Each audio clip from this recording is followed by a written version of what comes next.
امیر اہل سنت، آپ ہماری رہنمائی فرمائیے۔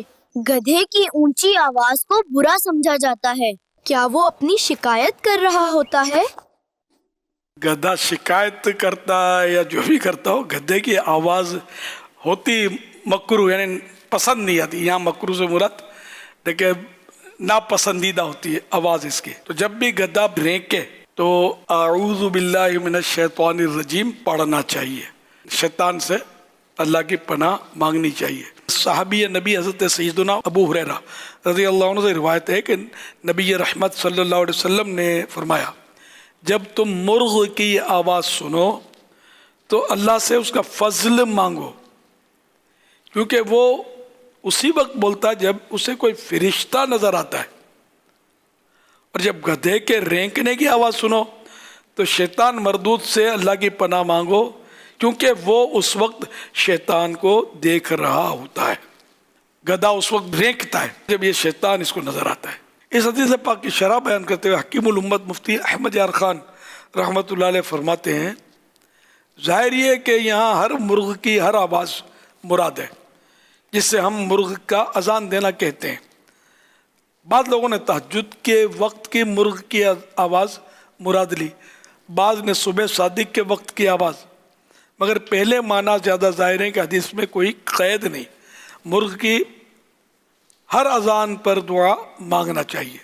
یعنی مرغ رحمت کا فرشتہ دیکھ کر بولتا ہے، اس وقت کی دعا پر فرشتے کے آمین کہنے کی امید ہے۔ دوسرا یہ کہ گدھا فریاد کرنا اس لیے رینکتا ہے، تو یہ ان معنوں کر بھی ہو سکتا ہے کہ گدھے پر اگر ظلم ہو، ڈنڈے مارتے ہیں بیچارے کو، زخم کر کے پیچھے اس کے وہ ڈبہ پچکا کر اس کی دھار اس کے پیچھے لگاتے ہیں، اس طرح بگاتے ہیں، تو اس طرح اس کو تکلیف دیتے ہیں، تو یہ ہو سکتا ہے اس کی وجہ سے رینکتا ہو، اس کو فریاد کا نام دیا جائے کہ جانور پر ظلم کریں گے تو یہ ہو سکتا ہے بد دعا دے، تو جانور کی دعا بد دعا یہ قبول ہو جاتی ہے۔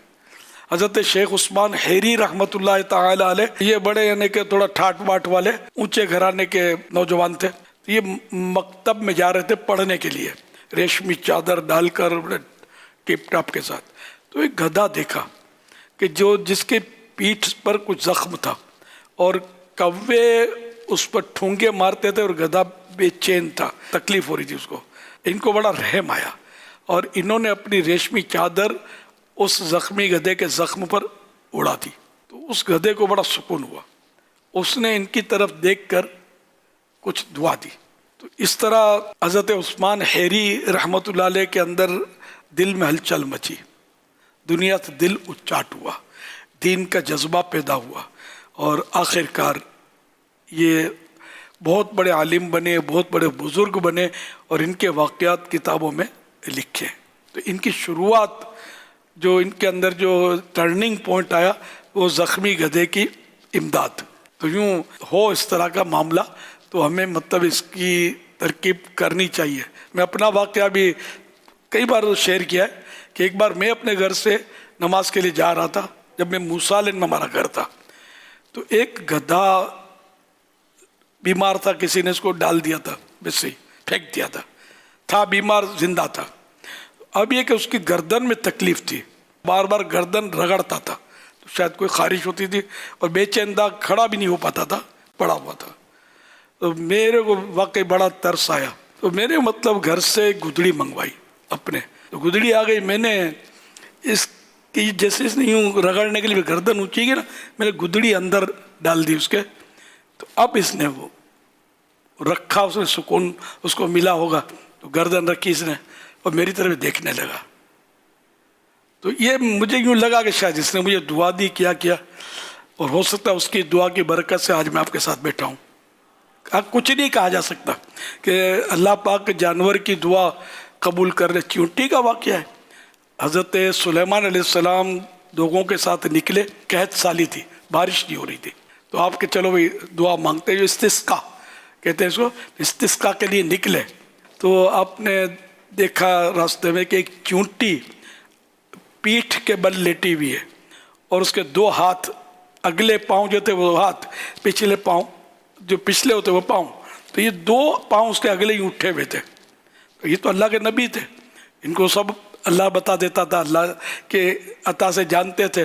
تو آپ نے فرمایا کہ دیکھو چونٹی دعا مانگ رہی ہے بارش کی, چلو کام ہو جائے گا. اس کی دعا کی برکت کام آ گئی. تو چونٹی کی دعا سے بارش. تو یوں ان کی جانوروں کی دعا بد دعا سب قبول ہے. جانوروں کی خدمت انہیں کھلانا پلانا یہ کار ثواب ہے. جیسے بعض لوگ پرندوں کو کھلاتے ہیں, چیونٹیوں کو چینی وغیرہ ڈالتے ہیں. تو اس طرح مطلب یہ اچھا کام ہے, یہ برا کام نہیں ہے. کہ حدیث پاک میں ہر تر جگر والی میں اجر ہے, یعنی کہ وہ جس میں جان ہے اس کو کھلانا پلانا یہ ثواب کا کام ہے. اس کو راحت پہنچانا, تکلیف سے بچانا, اس پہ ثواب. امام غزالی رحمۃ اللہ علیہ کا واقعہ بھی بڑا بالکل یعنی کہ یونیک انوکھا واقعہ, کہ آپ کا جب وصال ہوا, وفات ہو گئی, کسی نے خواب میں ذکر پوچھا ما فعل اللہ بکا, اللہ پاک نے آپ کے ساتھ کیا معاملہ فرمایا. تو فرمانے لگے میرا کام یوں بنا کہ ایک بار میں لکھ رہا تھا تو میری نب پر مکھی بیٹھ گئی, اور میں سمجھ گیا کہ یہ سیاہی چوس رہی ہے, پیاس لگی ہوئی ہے اس کو. تو میں نے اپنا لکھنا روک دیا, تو یہ مکھی چوستی رہی. پھر جب وہ سیر ہو گئی تو یہ اڑ گئی. مرنے کے بعد یہ کام آ گیا, اور مجھے کہ مکھی پر رحم کرنے کی وجہ سے مجھ پر رحم کیا گیا. تو یہ کہ ہم تو سوچ بھی نہیں سکتے. اس طرح کے اور بھی واقعات ملتے ہیں. بخاری شریف کی حدیث ہے کہ ایک کتا پیاس سے کنویں کے پاس ترس رہا تھا, وہ زبان نکال رہا تھا اور مٹی گیلی چاٹ رہا تھا. وہ ایک شخص وہاں سے گزرا, اس کو بھی پیاس لگی تھی, تو اس نے دیکھا اس کو, تو بولا یار میری طرح سے اس کو بھی پیاس لگی ہے. تو اپنا موزہ ڈالا کنویں میں, اس میں پانی نکالا, کتے کے حلق میں ٹپکایا, پلایا. اللہ پاک نے اس کتے کے ساتھ بھلائی کرنے کی وجہ سے, پانی پلانے کے سبب اس کی مغفرت کر دی. اللہ پاک نکتہ نواز ہے, کون سی ادا پسند آ جائے بندے کی وہ اس کو نواز دے. صلو علی الحبیب صلی اللہ علیہ محمد.